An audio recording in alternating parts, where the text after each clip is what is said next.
kita lanjutkan diskusi kita. Saya ke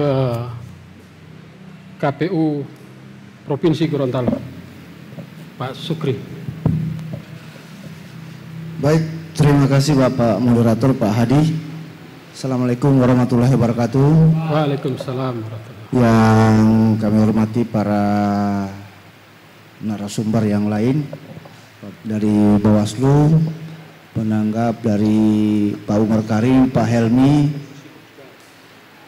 terkait dengan tema diskusi kita pada malam ini.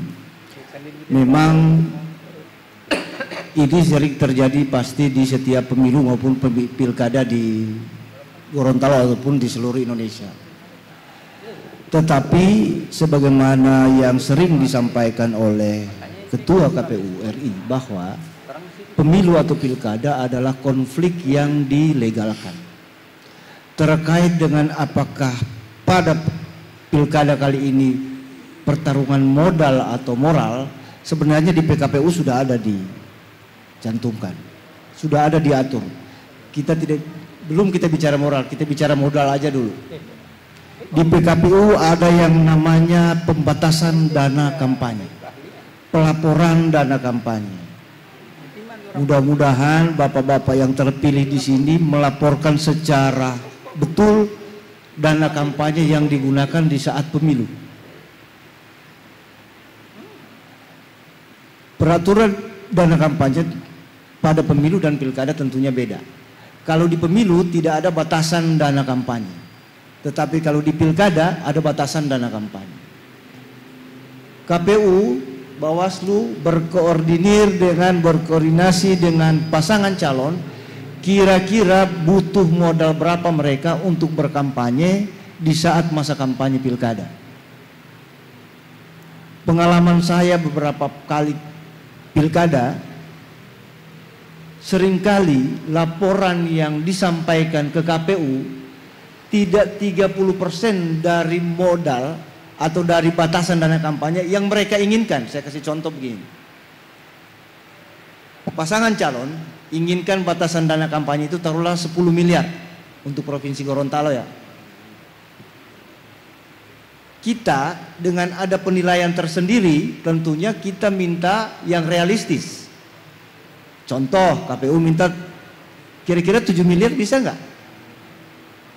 Dengan alasan, dengan argumen dari pasangan calon, oh tidak bisa karena butuh ini, berdasarkan bukan persetujuan ya, karena ada Bawaslu, berdasarkan koordinasi dengan Bawaslu, oke, Bawaslu iya, karena mereka yang akan menggunakan dana kampanye. Tetapi apa yang terjadi Pak? Yang dilaporkan tidak 30%.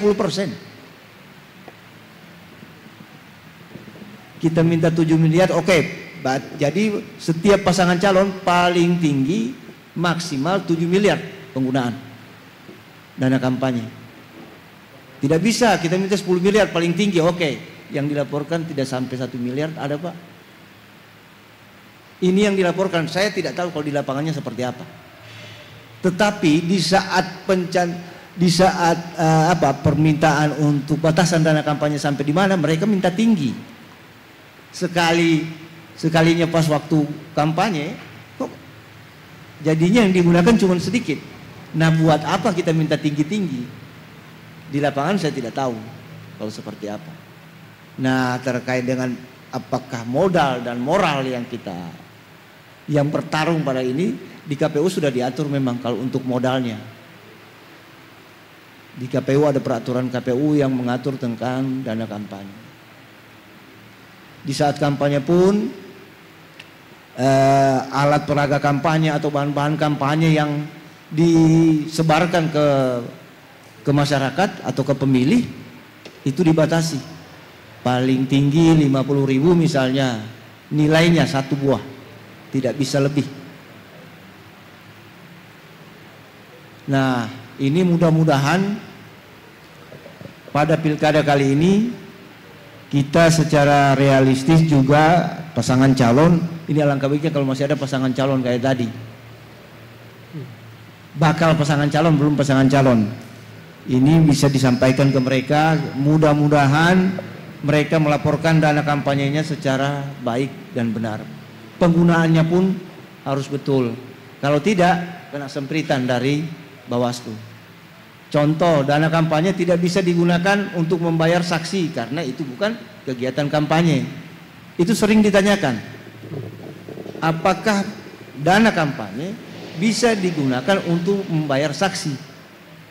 Saksi kan bertugas bukan masa kampanye lagi, tentunya tidak bisa digunakan. Saya kira hanya itu Pak Hadi yang bisa disampaikan. Kira-kira ada tanggapan, silakan. Makasih. Ya, kira-kira dari sisi regulasinya, apakah sudah memadai untuk agar menghasilkan pemilu yang bersih? Saya kira regulasi yang dikeluarkan oleh KPU atau yang diterbitkan oleh KPU sudah cukup memadai. Tinggal dari pasangan calon itu sendiri. Apakah benar-benar mengikuti regulasi itu atau ada sembunyi-sembunyi untuk mengelabui regulasi itu. Tentunya KPU bersama Bawaslu harus bersinergi untuk memperhatikan atau mengawasi penggunaan dana kampanye. Dari segi regulasi saya kira sudah cukup. Berapa kali diperbaharui? Dari tadinya tidak ada batasan, sekarang dibatasi untuk menyamaratakan agar tidak ada pasangan calon yang lebih. Karena modalnya besar, artinya dia dengan seenaknya juga bisa menggunakan modal yang sebesar-besarnya. Tentunya dengan regulasi yang ada di semua pasangan calon disamaratakan. Sekian Pak Hadi. Ya, sekarang tahapannya sudah apa? Baik. Sebelumnya saya mohon menyampaikan permohonan maaf dari Pak Ketua karena tidak bisa bersama-sama kita pada hari ini karena lagi mensupervisi pilkada di Gualemo. Walaupun itu hanya peluncuran, tetapi karena itu adalah bentuk sosialisasi, otomatis harus ada supervisi juga dari provinsi. Sekarang ini tahapan penerimaan dukungan bakal calon perseorangan dari tanggal 8 sampai dengan tanggal 12. Kemarin KPU berdasarkan surat KPU nomor 2 tahun 2024 sudah mengeluarkan tahapan pilkada. Yang pertama ditindaklanjuti oleh KPU Provinsi adalah dengan menerbitkan keputusan KPU Provinsi terkait batas minimal dukungan calon perseorangan. Batas minimal dukungan calon perseorangan adalah 10% dari jumlah DPT pada pemilu terakhir.